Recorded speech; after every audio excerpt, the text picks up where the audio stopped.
오늘 본문은 어떤 사람이 하나님 나라에 합당한 사람인지를 우리에게 보여주고 있는 본문입니다. 본문을 보면요, 어린 아이와 부자 관리를 비교하며 대조하고 있는 것이죠. 먼저 어린 아이입니다. 본문을 자세히 보면 15절에는 어린 아기라고 기록되어 있고 16절부터는 어린 아이라고 기록되어 있습니다. 15절의 어린 아기라는 말은 말하기 전 아기, 그러니까 갓난 아기를 의미합니다. 아마 15절에 보면 아기들의 부모님들이 아기를 안고 예수님께 데려와서 만져달라고 했던 것 같습니다. 그 시대는 유아 사망률이 높았기 때문에 예수님께서 병자를 고치고 많은 기적을 행하셨던 분이시기에 아기들이 오래 살 수 있도록 축복해달라는 목적으로 아기들의 부모님들이 아기들을 안고 왔을 것입니다. 그런데 제자들이 그것을 꾸짖습니다. 왜냐하면 제자들이 생각하는 하나님의 나라는 정치적인 하나님의 나라였기 때문에 어린 아기나 어린 아이들은 사실 아무런 도움이 되지 않았기 때문입니다. 제자들의 마음에는 지금 예루살렘으로 올라가서 로마와 전쟁을 해서라도 권력을 빼앗아야 하는데 어린 아기들을 안고 오는 부모와 어린 아이들이 지금 몰려온다는 것은 이들은 사실 군사로도 사용할 수 없는, 한마디로 아무 필요도 없는 존재였기 때문입니다. 낮고 천한 존재, 이들을 통해 내가 원하는 것을 이룰 수 없고 오히려 내가 도와줘야 하는 절대 의존성을 가진 존재가 바로 여기 나오는 아기와 아이들이었습니다. 그래서 제자들은 이들이 예수님께 오는 것을 썩 달가워하지 않았던 것 같습니다. 그런데 예수님은 16절에서 아이들이 내게 오는 것을 용납하고 금하지 말라라고 말씀하시면서 하나님의 나라가 이런 자의 것이라고 말합니다. 그리고 17절에는 어린 아이같이 받아들이지 않는 자는 하나님 나라에 들어가지 못한다라고 말합니다. 한마디로 하나님의 나라는요, 하나님께 전적으로 의존하여 하나님께로부터 오는 것들을 온전히 받아들이는 것을 의미한다라는 것입니다. 17절에 어린 아이와 같이 받아들이지 않으면 들어갈 수 없다는 것을 우리가 꼭 명심해야 하는 것이죠. 둘째로 살펴볼 사람은 부자 갈리입니다.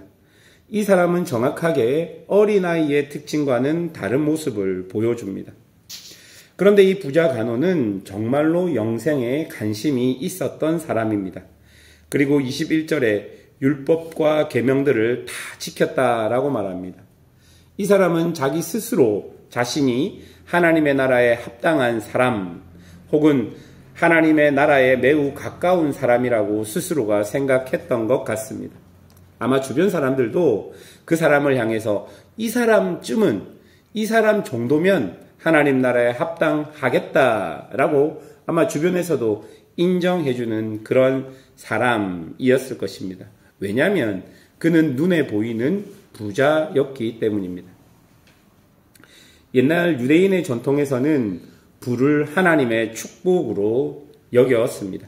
다시 말해서 부자라는 것은 곧 하나님께서 인정한 사람이라고 다른 사람들이 보았던 것이죠.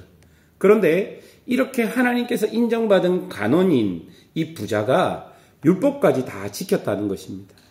그러니 얼마나 주변에서는 모범적이고 부러움을 받는 사람이었을까요?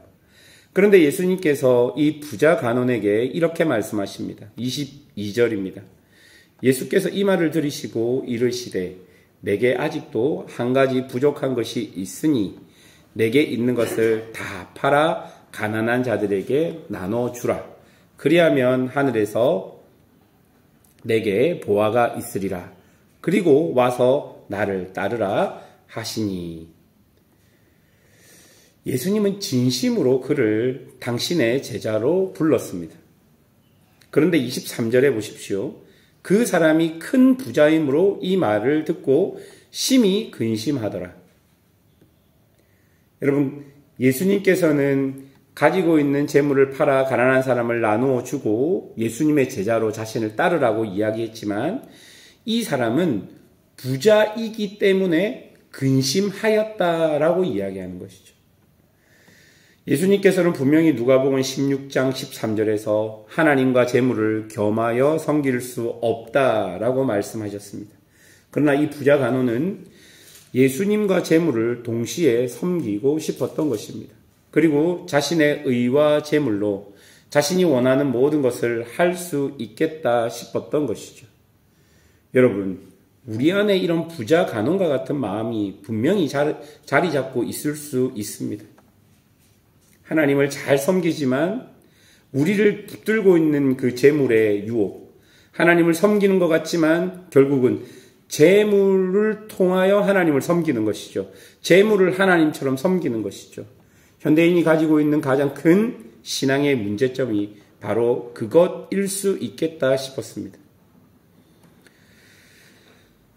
예수님은 부자 간원에게 재물을 나누어 주고 자신을 따르라 했지만 부자 간원은 그 말에 근심합니다. 여러분, 여기서 근심이라는 단어는요, 내면 깊은 슬픔과 고통을 의미합니다. 여러분, 이 부자 간원이 왜 근심했을까요? 이 재물을 하나님처럼 따랐기 때문입니다. 이 재물을 통해 자신이 하나님께 복받았다, 인정받았다 라고 여겼기 때문에 이 재물을 붙들고 있을 수밖에 없었던 것이죠. 그래서 근심, 내면의 깊은 슬픔과 고통을 느꼈던 것입니다. 즉, 예수님의 그 말씀으로 자신의 삶을 지금까지 지탱해 오고 있는 모든 것들이 흔들려 버린 것입니다. 그러니 그의 마음이 어디에 있었던 것입니까? 하나님께 있었던 것입니까? 재물에 있었던 것입니까? 재물에 있었던 것입니다. 그는 어린아이처럼 하나님의 나라를 전적으로 받아들이지 못했습니다. 왜냐하면 그는 그의 부와 의로 하나님의 나라를 자기 스스로 쟁취할 수 있다고 생각했기 때문입니다. 또한 자신이 예수님이 완성할 하나님의 나라에 물심양면으로 도움이 될 것이라고 생각했기 때문입니다.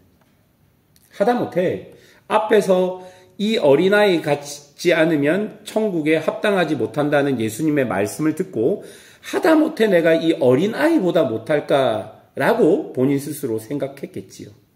그러나 이런 모습과 이런 태도는 하나님 나라에 합당하지 않았습니다. 예수님은 24절에 재물이 있는 자는 하나님 나라에 들어가기 어렵다고 말씀하시면서 25절에 낙타가 바늘기로 들어가는 것에 비유합니다. 여러분, 낙타는 그 시대 가장 큰 짐승이었고 바늘기는 아주 작은 구멍을 의미합니다. 이것은 문학적으로 가장된 표현이지만 이토록 불가능한 일이다라는 의미입니다. 왜냐하면 옛날이나 지금이나 재물이라는 것은 내가 원하는 것을 다 이루어 줄 수 있는 신과 같은 역할을 나에게 하기 때문에 하나님을 제대로 알지 못하고 하나님을 제대로 이해하지 못하면 재물을 하나님처럼 섬길 수밖에 없는 것이죠. 사랑하는 여러분, 구원은 하나님께서 주신 것입니다. 우리는 그 주신 것을 믿음으로 받아들이는 것이죠. 하나님의 나라 역시 예수님께서 오심으로 우리에게 주어졌습니다. 이제 우리는 믿음으로 그의 통치를 받아들이면 되는 것입니다. 이것은 우리의 힘과 능력, 의지로 할 수 있는 것이 아닙니다. 이것은 우리의 재물과 우리의 권력과 우리의 명예로 할 수 있는 것이 아니라는 것이죠. 오직 예수 그리스도를 통한 하나님의 은혜로만 우리가 받아들일 수 있는 것입니다. 사랑하는 여러분, 오늘 이 어린아이의 모습과 부자 간원의 모습 속에서 여러분의 모습을 한번 살펴보십시오. 정말로 우리는 하나님의 나라에 합당한 자들인가? 재물을 버리고 예수를 따르라는 그 말에 정말로 나는 나의 가진 모든 것들을 버리고 하나님 나라를 소중하게 생각하고 우선적으로 생각하고 그 하나님의 나라에 합당한 자로 예수의 제자로 살아갈 수 있는지, 아니면 그런 예수님의 말이 이 부자 간원의 전체의 삶을 흔들었듯이 나의 삶도 그 예수님의 말에 흔들리고 있는 것은 아닌지, 여러분의 모습을 솔직히 하나님의 말씀 앞에 비추어 살펴보아야 할 것입니다. 그래서 부족한 것들은 채우고 또 깨닫는 것은 또 깨달으시며 하나님 앞에 회개할 것은 회개해야지만 우리의 삶 역시 은혜 안에 살아갈 수 있는 것입니다. 어린아이처럼 전적으로 우리 주님 의지하는 것이 우리에게 복입니다.